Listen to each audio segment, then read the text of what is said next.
Hey there, welcome into the Sandbox. I am Tammy J. Bond, host of the Playing in the Sandbox podcast, and excited to have you join me for this episode today. Today, I'm going to be doing two things for you. One, we're going to be breaking down some Q&A, some leadership versus management questions that came in from listeners throughout the last couple of months since we've been disrupting this phenomenon of overemphasis on leadership and not a big enough emphasis on management, in my humble opinion. And I want to get to those questions. But before we do that, I'm also going to be diving into something that came up multiple times when I was reading questions from people. This content I want to cover today on 3 key elements to fostering a team that swiftly gets to decision, right? That fosters a swift decision-making process within your team to get everybody on the same page. We're going to start there when we come back in just a minute. But before we do that, I want you to grab your pen and paper, and I want you to get ready to take some notes, kick off your shoes, step into the sandbox, and let's get ready for this great Q&A episode and get into the 3 keys to unlocking swift decision-making in your team. I'll see you on the inside. All right, welcome back in. I hope you're comfy and ready to go. I am excited that today we're going to focus a little bit more on this dynamic duo between managers and leaders and how y'all can leverage the power of 3 keys in swift decision making. And those 3 keys are this: agreement, alignment, and consensus. When you get these, master these 3, and you might think, oh, Tammy, I got these. I've got 2 of the 3. Or what do you mean consensus? Or, getting to agreement is easy. Well, I'm just going to tell you this, friend. When you can master these 3, you're going to, with your team, you're going to achieve incredible things, and you're going to get that decision-making machine working on your behalf. Because managers and leaders, they're like captains, right? Captains and navigators of a ship. They both have crucial roles for steering the team towards success, but it's in how we do that to ensure that everyone's on board, right? Especially when we're making big decisions, that's important. And if one of the 2 sides is not on the same playing field or on the same ship for that matter, boy, when it comes to big critical decisions, it can really derail us and take way more time than needs to. So I want to break down these 3 keys. I started speaking to, teaching, training to these keys a few years ago now, especially because of the 3rd one, which is consensus, right? We all understand how to get in. Well, at least we ought to understand how to get into agreement, or we understand what it feels like when we've gotten into agreement. We all understand what it feels like and what it looks like when we're all in alignment. But this idea of consensus, because sometimes let's just start with agreement. It might seem simple, but everyone verbally agrees. We're all on we all agree on the same point or the same decision that we're making. But for managers and leaders, it's really about fostering that genuine agreement, meaning we all at the table are in agreement. We're going to ask some questions about what does that look like, and how do we know that we're all in agreement, and what are we going to be like when we leave the room and we leave the boardroom or we leave the meeting room or we leave the retreat. What's it going to look like, and what's our behavior? What's the expectation of our behavior and the words that we use about talking about this big decision, right?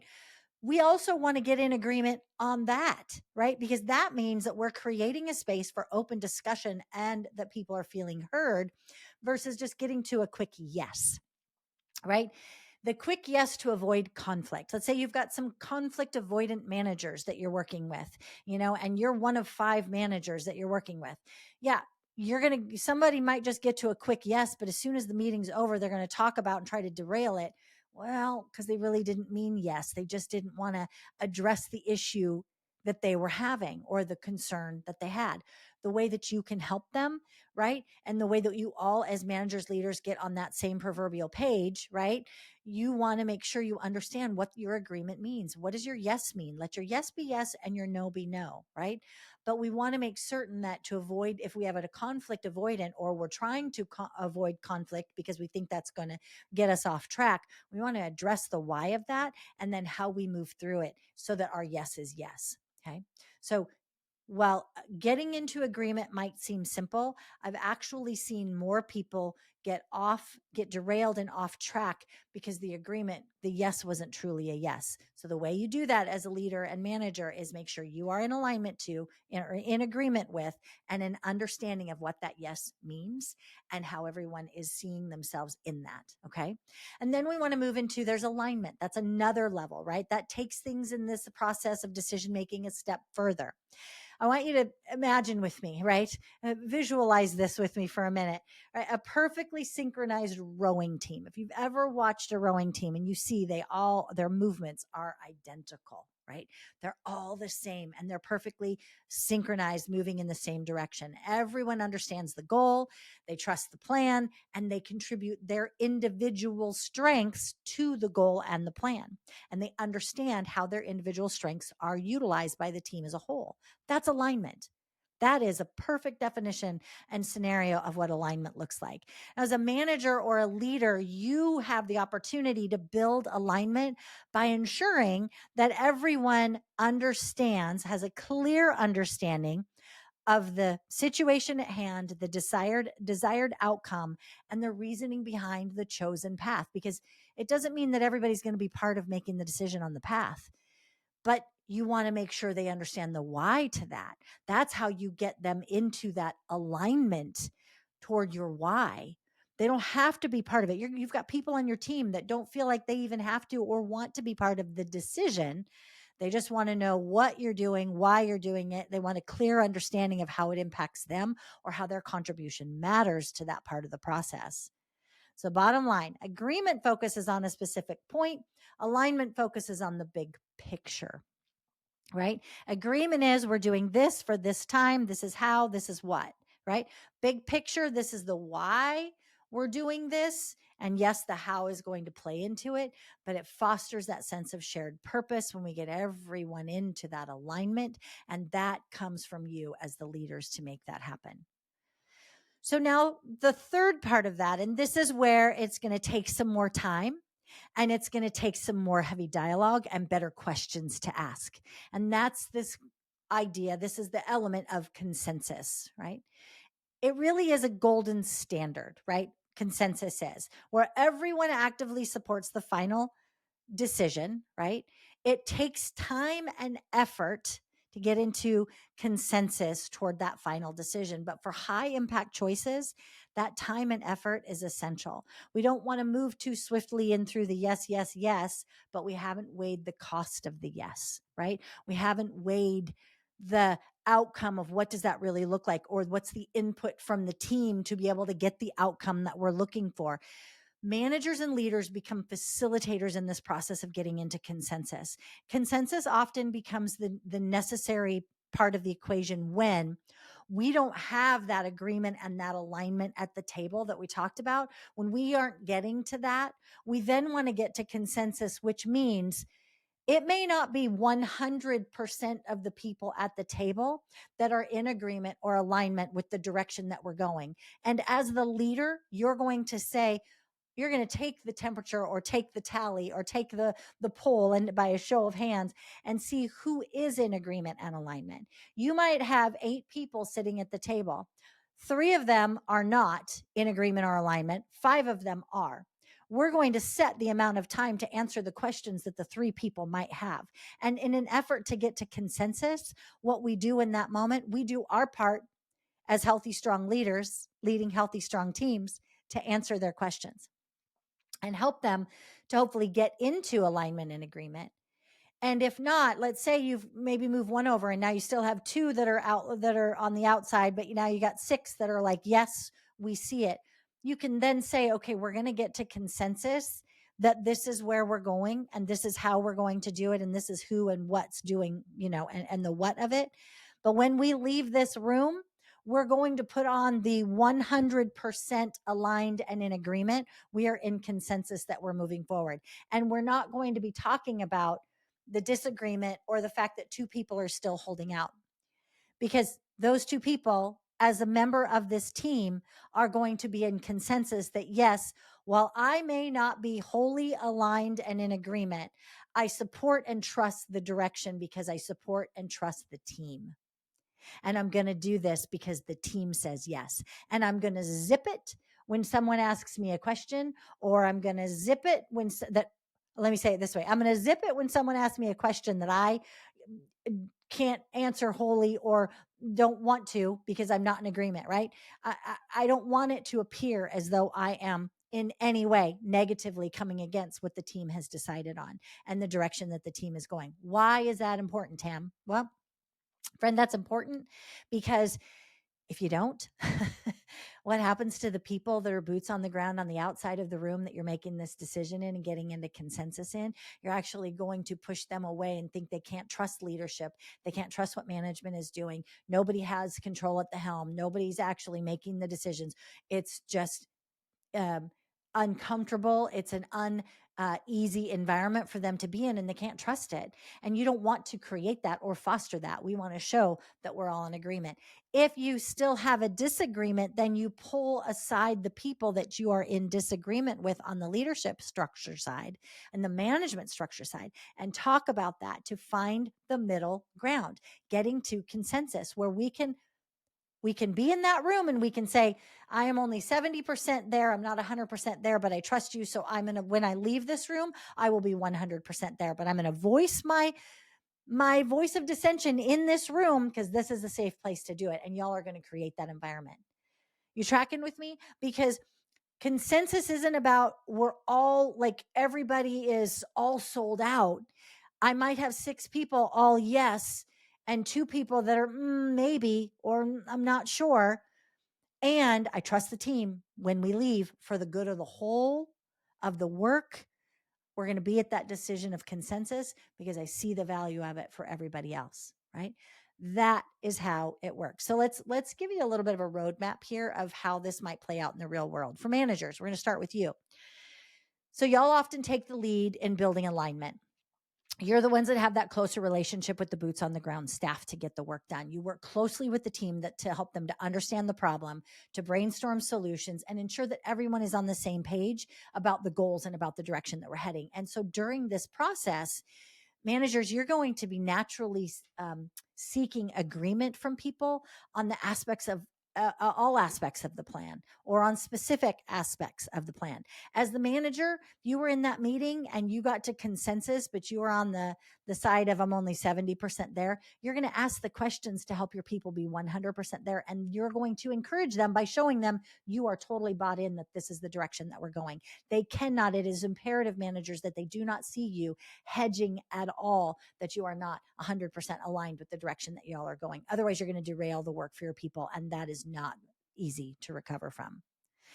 So leaders, you're the ones, the decision point, right? You step in at the decision point and you're going to leverage the alignment that you've built with the managers and that the managers have built with the doers on the team, right? The end user frontline staff. You're going to actually leverage that alignment to guide the team toward consensus ultimately, especially for high impact choices. So if consensus isn't feasible, you as the leader, you're going to influence the 2 people that are left. You've got 8 at the table. You're going to influence the 2 people to bring them in closer and help listen, hear, and understand what it is that they're concerned about, and then help support them with how they're going to model that this is how we're moving forward in support of the decision and the ultimate goal for all of the people. Both managers and leaders, we want you to clearly communicate during this process, because whether we're just aiming for consensus or alignment on the final decision, right? Whatever that is, we want to make certain that you are all clearly communicating what that unity looks like, what the decision, the why, and the how, and the individual contribution, because that's important as well. And by understanding these 3 concepts, right? Alignment, agreement, consensus, you're going to work together. Managers and leaders are going to work together to create a powerful team dynamic that's healthy and strong and swift in decision making. It's going to foster genuine agreement and ensure that everyone is rowing in the same direction to make well-supported decisions that lead to success. All right. Okay. Coming up next in the Sandbox, we're going to be getting into our next segment. I've got some great, powerful questions from listeners that I want to share with you how I would answer these for the listeners. And again, I'm going to give a shout out if you want to participate in this in the future. Send me a question, but tell me, hey, Tammy, I'll come on the podcast and ask you live and in person. I'd love to invite you in. I haven't found an eager person yet, so maybe you're it. I'll see you back here in a minute. Okay, welcome back in. Let's dive into the questions that came in from this topic around the disruption and the dynamic interplay, I'll say that, between leadership and management. We had some fun questions come in from people, and I'm going to start right out in Tucson, Arizona. So John sent me this. He DM'd me this question. He said, hey there, John from Tucson. He says, hey there, I'm feeling stuck lately, Tammy. My manager's a task manager and keeps things running smoothly, that's for sure. But honestly, I crave that spark, that big picture vision that I hear you talk about from amazing leaders. We're missing that here. It's like we're just cogs in a machine.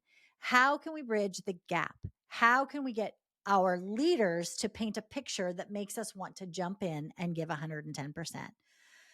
Well, I love that question, John, but I'm going to reframe it right back on you, friend, and say, so what have you done to help actually be that bridge or paint that picture? I understand that it's frustrating. I get it. It's like you're yearning for that fire in your belly, that sense of purpose and beyond just, checking off boxes. But and I get that leadership and management, like leader, it's crucial that they play different roles and all of those things, and how they ignite or unite that vision is key. I understand that as well. But I also know that the good news is this. You have some tools that you can use to alleviate your own frustration, but also be more proactive in taking the lead to get what you want. If what you're wanting is more of that clarity and that passion and more of that, fire in your own belly. So what is it that you want to do? What conversation do you want to go have with your managers and leaders to help achieve that for yourself? You're waiting passively for somebody else to give it to you. Not wholly wrong in that. I just think that you can actually turn it around to say, okay, well, what's the picture I'm going to paint? I'm going to go have a question. I'm going to go have a conversation. I'm going to go ask my manager, hey, can you paint the picture for me on, and then give them what picture you want. Take your box of 64 crayons in and set it on the desk and say, let's color a picture together. Let's talk about what the future looks like. Let's talk about how our contribution, tell me what the big picture is, right? Yes, leaders are visionary. They're casting that vision for you to get inspired by. And if you don't have a leader, because let's remember, people are more often than not promoted into leadership positions because they built a widget really well, not because they learned how to do they learned how to do managing well, and they didn't learn how to cast vision. It's something that they're growing into. So you might have a natural sense of being able to do that. You might be someone that's more of a champion cheerleader, galvanizer on the team, which is great. We want you. We need you. Use those skills to go help out your leader, your manager that doesn't have that same skill set yet, and help them to see why it's important, and offer to be that person. Offer to be the one that stands and says, here's the vision, here's where we're headed now, all for one, one for all. You can do that. So you're going to first want to schedule a one-on-one with your manager and ask, what's the bigger picture here, right? That's a great question that you can ask. And how does my work contribute to that bigger picture of that long-term vision? Ask your manager that. Now, they might turn it back to you and say, well, what do you see it as? You better be ready to answer, John. Like, tell them what you see is the bigger picture. And if you don't see it, then say, I don't have it. That's why I'm asking. I want it. Help me to get it, right? Help me to get it. So you also, in your next team meeting, could say, hey, could we take 7 minutes and just do some brainstorming here and discuss our goals and how we want to achieve them? So we're all using each other instead of each of us going off in our individual directions. See, I think that's part of where you're also maybe feeling lack of inspiration, right? If you're all working in your individual silos, right? And we're not doing enough to bring people together and collaborate and connect together toward a collective outcome, then yeah, it can kind of feel lonely. And so you have the opportunity, get your team involved. And again, I'll say, be proactive, be the initiator, be the instigator, be the one that goes in and asks, How can I connect what I do to the bigger purpose in the organization so I can see myself in the bigger ideas? I can hear what the bigger ideas are, and I can see the contribution that I make and why it matters. And remember, listen, John, this is another key too. You don't have to wait for others. There's no waiting for others. You can take the initiative and foster open communication starting right now to bridge that gap for you instead of being on the sidelines waiting for somebody else to do it. You're actually going to probably find it to be more satisfying when you initiate it, because you're going to be able to ask for what you want and go after it and get it. Thank you. From Tucson, sending me that question. I loved it. All right, here was a question I thought was really good coming in from Aubrey in Vancouver. I'm a manager feeling stuck between following established procedures and taking calculated risks, because she wants to be innovative, she said. How can I find a balance between keeping things running smoothly and pushing forward with new ideas, as leaders often do? Okay, I love that. So you've actually answered your own question, Aubrey. Now, listen, I know what it feels like to be that person wanting to come in with the ideas, and you've got ideas and you want to bring them forward, but you feel like you have to you're stuck in the task list, right? As a taskmaster. And that you got to ask yourself, Aubrey, is this the right fit for me? That would also be part of it. But if you're wanting to really be innovative, then you want to go in and have a conversation to say, here's where I see my role is, and here's where I'd really like my role to be. And I'd really like the opportunity to be more innovative. Is there a project team I can get on? Maybe you could go get a mentor that can help you find those creative things to do within your work structure as well. But start with having a conversation with the person that you report to. Let them know what you see, what you want, what you need, and ask them how you go about getting it. That's one of the best ways for you to actually get after your own innovation that you're seeking. Just go find it. All right. I hope that was helpful. Y'all, you guys, I actually had somebody reach out with a question, and I was like, y'all are sitting there waiting for me to give you the how to. You've got the answers just within your question. Look at your question and say, okay, well, if someone was coming to me with that question, how would I answer it? Aubrey, you answered your question for yourself. You can keep things running smoothly, and you can continue to push forward with new ideas yourself, but you want to have a conversation about what that looks like. You've got the natural desire. Now just go after it. What's stopping you? Only you. You're the only one that's stopping you. All right. Here, this one came from Glenn in Dubuque, Iowa. I love Dubuque, Iowa. I am struggling to get my team motivated. I try to be inspiring, but sometimes it feels like everyone's just focused on doing the day-to-day tasks and meeting deadlines. How can I bridge the gap between inspiring a vision and ensuring daily tasks are accomplished?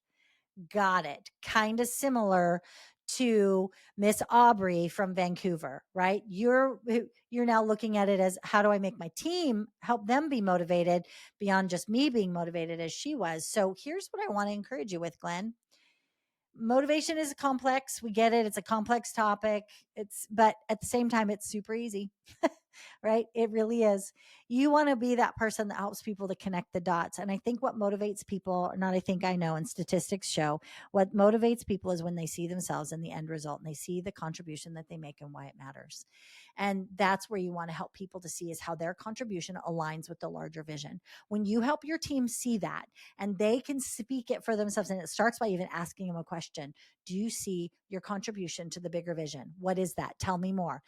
How do you see that playing out? Ask them those thought-provoking, creative questions so they can see themselves. That's going to help them to see that it matters and that you're paying attention. Motivation is intrinsic. It's all from the inside. It is all from the inside. It's an inside job. It's intrinsic that I can see that what is inspiring me, motivating me, pushing me forward, and helping me to want more, want to, and see more for myself, because I see the contribution that I make every single day. That's an inside job. You can only help motivate people by helping them to see that for themselves and giving them the bigger picture and giving them that shared vision and seeing how their contribution, the tools, the gifts, the talents that they bring to the table makes a difference. That's when you start empowering your team by giving them ownership right? Helping them to see the autonomy that they have in their work, because that autonomy, which is an intrinsic motivator, helps to move people toward what they say they want. It fosters that sense of responsibility and engagement, which ultimately leads toward increased intrinsic motivation. Okay. Great book to read. Daniel Pink's Drive talks all about intrinsic motivation. It's an oldie but a goodie bestseller. Highly recommend it. If you're looking for how to motivate people, you want to understand what drives them. And that is another great way. Another great tool that I would also encourage you to do. I need to talk more about this, but the working genius assessment is a great one as well for teams. And because you're going to see where people on your team, where they're naturally aligned to the work that you want them, that they're there to do. And do we have all the right seats and seats? It's not a psychological, it's not a personality testing, it's actually a productivity testing. And when we're talking about motivation, if we've got people working out of their genius too long, it's a demotivator, it's a deflator, right? So you might want to check that out too. And if you have questions about it, it's a great tool. I'd be happy to answer any questions for you. All right, so we are halfway through our listener questions, and I'm going to take a deeper dive when we come back from this break, right? Because I want to shift into how we create a thriving team environment. Stay tuned. We got a lot of work to do. Hey there, welcome back into the Sandbox. We are going to get started with this next segment, and it's really around thriving teams. The questions that came in around how do I manage and lead my people? So here's a question that came in from Todd in Salt Lake City. Hey, Tammy, I seem to struggle with being odd man out with other managers on the team. I'm curious, how can leaders and managers effectively communicate their different approaches to the team to avoid confusion in order to create a cohesive work environment? Todd, I so appreciate this because it actually happens a lot more than I think people are really willing to even or able to even see. They should talk about it. I say don't should all over yourself, but really, I want you to talk about this because when you have a team of managers and you're leading, say there's 5 managers and you're leading 25 other people, each of you have 5 people that are reporting to you. If y'all 5 of you aren't aligned as managers, leaders, then how are the 25 ever supposed to be productive to get their work done?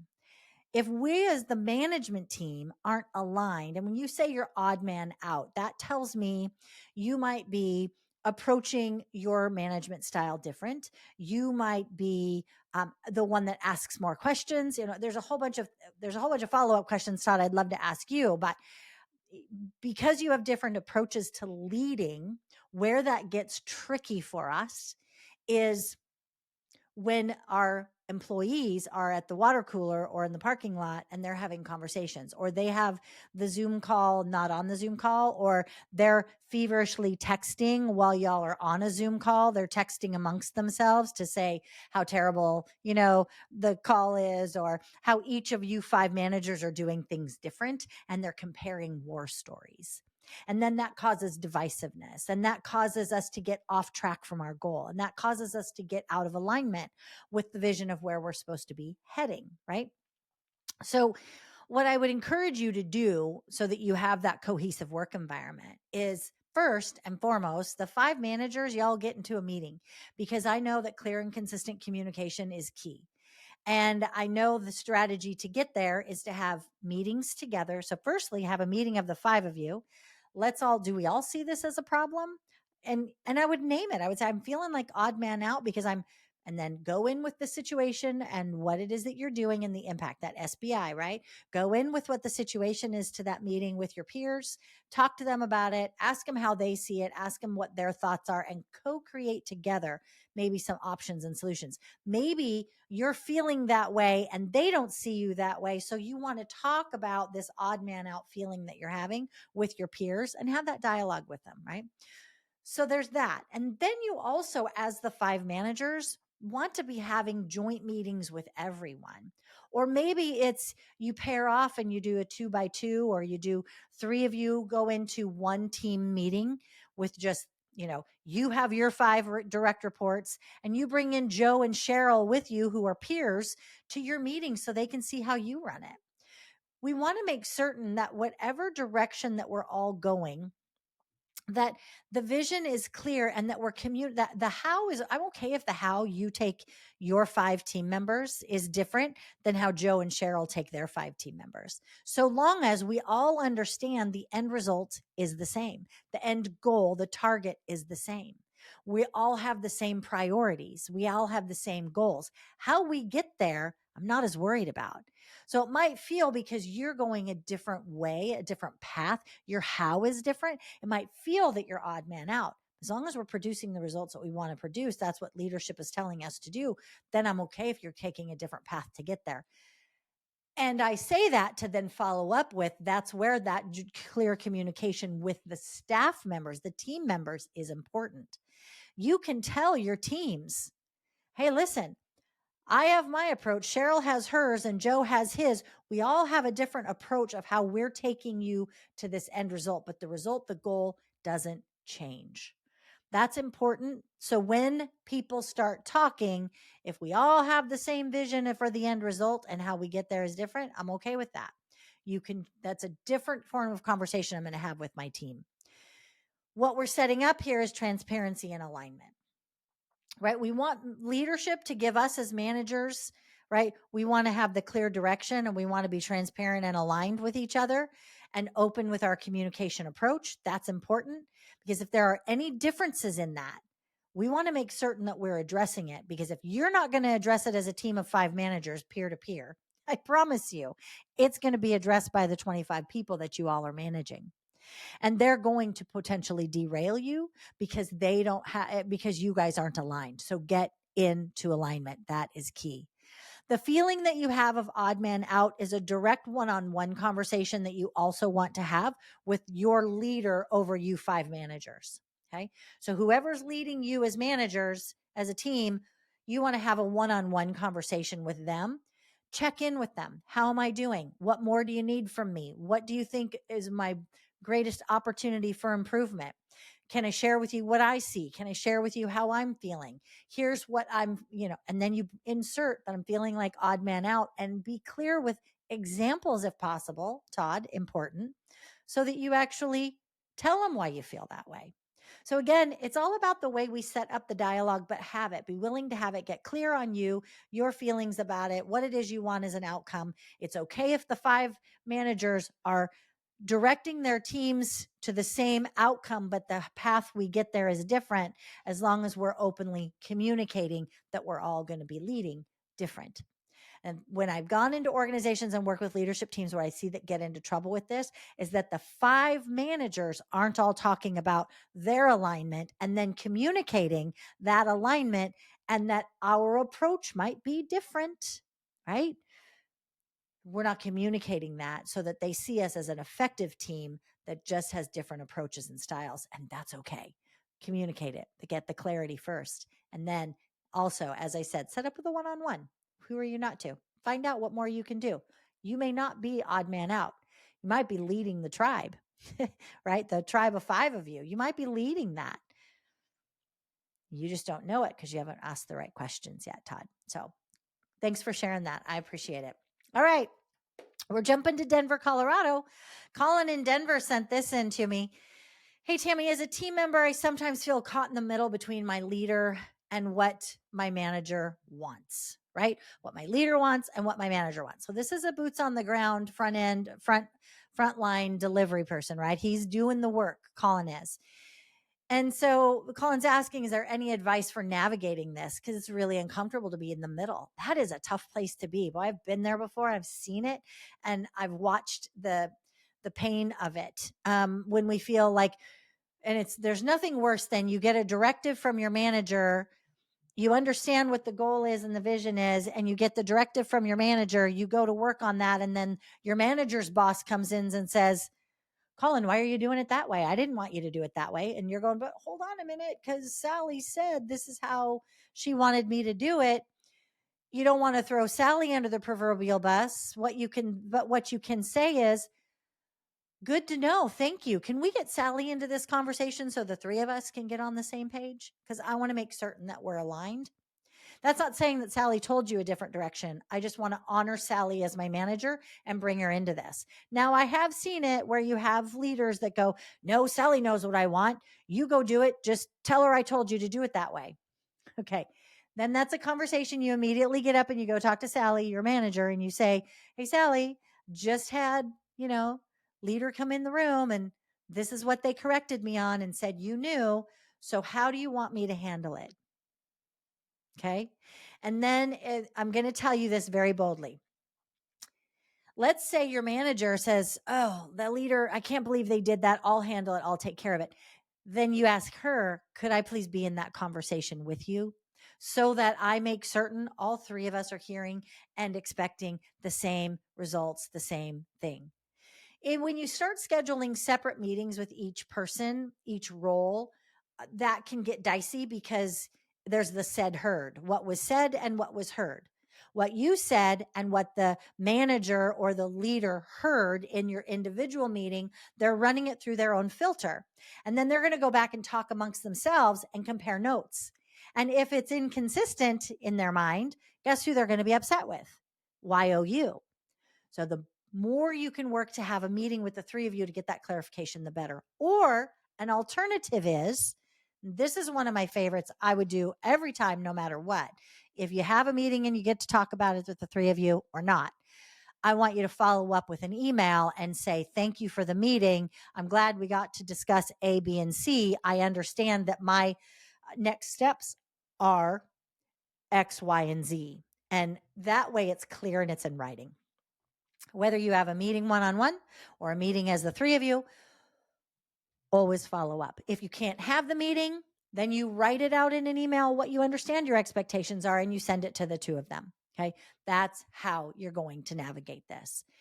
We want to make certain that if you're feeling caught in the middle, that you're expressing it. And so that's where also you can go to Sally, your immediate manager, and say, sometimes it feels like I'm caught in the middle and I want to know how you'd like me to handle it. Get the direction from her, follow up with an email to say, thank you for that direction the next time. And then you list out what you'll do that's in alignment with the direction she gave you so that if it comes up again, you've got the documentation and you've expressed and not been corrected on what you understand the path forward is. And I understand and so appreciate that being caught in the middle. The most thing I can just communicate, suggest solutions, right? All of those things are really important, but proactive communication is key. Thank you so much for bringing that question in, Colin in Denver. I appreciate it.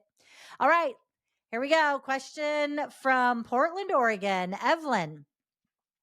I love this. Another aspiring leader, just like Colin, right? You guys are learning some good tools with these questions. I'm so happy to hear it. What are some qualities of emotionally intelligent leaders that I can start developing now to foster a healthy and thriving team environment? I've been talking about EI on the podcast, and it's a critically important tool for us. I was just talking about it with a team member just today, in fact, about how I love to go in and show cards that I have of facial expressions and body language and have people dialogue what they see or what those facial expressions and that body language represents on the card, so I can see what I might be reacting or responding to from what emotions I'm reading into the picture, right? So thank you for sending this in, because she's asking, what are some qualities of emotionally intelligent leaders that I can start developing now to foster a healthy and thriving team environment? Love it, love it, love it. Let's get into the crucial factors of EI. When it comes into leadership, we know that these are the key qualities of EI: self-awareness, empathy, motivation, and social skills. Okay. Self-awareness. I want to understand my strengths and weaknesses to effectively manage others. I want to have empathy. I want to be able to put myself in other people's shoes to understand the view from their chair. One of the things when we talk about 50-50 communication is the view from somebody else's chair. I want to be able to see what that person sees. And the only way I'm going to do that is by actually coming in and sitting in their chair and asking the right questions. Putting yourself there helps you to understand, for genuine well-being purposes, how the person is doing, what they're experiencing, and what they're seeing. Okay. Motivation. You want to inspire and motivate your team members by helping them reach their full potential. The way you do that, you want to ask them what they want, right? I want to ask them what they want. And I want to ask them what the path is they see to take to get there. And I want to ask them what resources that is that they want or need to be able to achieve that. Social skills, another key quality. You want to build those strong relationships. And how you do that is through connecting, right? Not just about the task and the work at hand, but connecting. You know, my husband and I laugh because every month we go into Costco and we get a whole bunch of different types of chocolates and candy that he can, individually wrapped pieces that he can have in his candy bowl in his office. Because as a manager, he's got people that are coming in and they're chatting. And it's just an opportunity when they do come in to grab a piece of candy to say, hey, tell me how it's going. Hey, tell me what you're working on. Hey, talk to me about, and then insert questions. So you're relational. I'm not focused on task at hand. I'm focused on relational. Oh, you picked a Snickers bar. All right. Well, tell me what made you snicker today. Right? Like those things are simple little social tools that you can use to build relationship proactively. Right. The other piece is in our listening that I really I know I've talked about active listening and how we engage in that. It is an important key. Proactive listening is anticipating, like that anticipatory. I'm proactive. I'm noticing body language. I'm leaning in and I'm listening to what people are telling me, even when they're grabbing a piece of candy out of the candy dish. But that helps me to ask questions that's going to build and develop a relationship of trust and a relationship of camaraderie. And that's something that's really a great quality that you could use to build yourself up, Evelyn, as a leader who is emotionally intelligent, emotionally aware, be aware of myself. This is another key piece I want to tell you. If you find yourself reacting to things, to situations, and that reaction is strong, frustrated, whatever it is, check in with yourself, push pause, take a breath, and ask a question. What am I reacting to? What's causing this emotion? Check in with yourself before you try to address it in anybody else, because the more we understand about self, the more we understand about what triggers we have, what drivers we have, what hurts, habits, hangups we have, and how I might be projecting those on other people.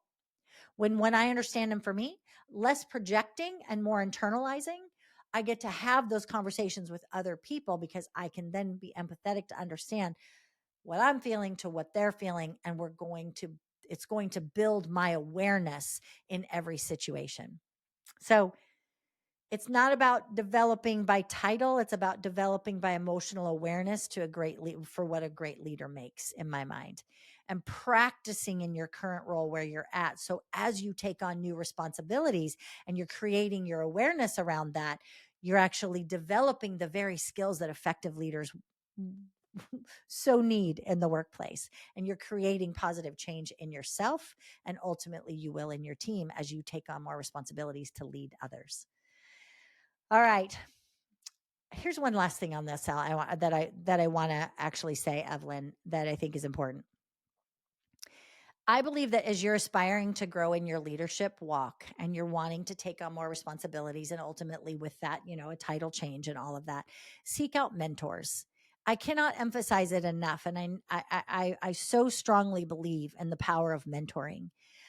Yes, you can take courses and workshops, and yes, you can get into, mastermind groups, or yes, you can, go put yourself in volunteer opportunities of leadership opportunities. Then when you get into the workplace, you've got, but volunteers slash voluntold, leading them, it's also very different than leading in the workplace, but you're going to learn some really great tools, because if you can lead well over on the volunteer side, oh my goodness, you're going to learn and adopt those skills on how to use it in the work environment. But mentoring, I don't believe that we use it enough. And we know the statistics around, the top 50 companies in the US all have formal mentoring programs, and it's the participation is off the charts with how people are participating in those top companies in mentoring programs, right? We've got that. For you as an individual to seek out your mentor that can help build up some awareness in you on how to lead, asking the thought-provoking or provocative questions about how they rose up in leadership and what were the skills that they needed to learn most when it came to leading people, right? What are the skills that are most required for leading others? Ask a mentor. And then ask another mentor. You can build your skills that way by pulling in learning opportunities from other people. That's one of the best ways for self-improvement in my mind. And that's really what you're seeking out, is the opportunity for self-improvement. And I want to say this on emotional intelligence. It's a journey, right? It is a continuous journey. We're always looking at self. Ooh, what caused me to react to that? What do I want to do different the next time? Being aware, right? And I want you to be patient as you're learning, because you're going to be unpacking and revealing things that maybe have been there for a while that you don't want anymore. So now you get to go to your mentor to say, hey, I've got this behavior or this pattern that I don't actually think is going to serve me well as a leader. How would you address it? Like, ask somebody that. I think it's a great question to ask. The more you can put yourself out there, the better. Evelyn, thank you so much for bringing that question in. I really appreciate it.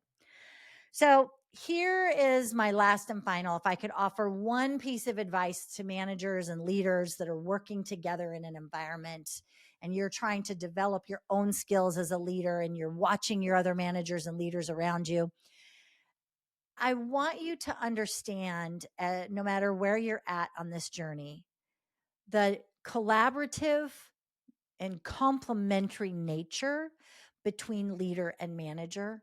And when we foster open communication, it completely changes the playing field. And that's really important. They're not competitors of mine. They're colleagues of mine. They're collaborators of mine. And we all are in this with the shared vision to the end result that we want to get to.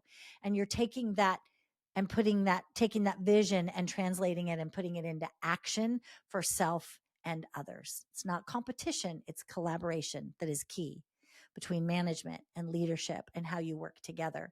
And if you're aspiring to be that, how can you come in and collaborate as well to be part of solution seeking, not problem focused?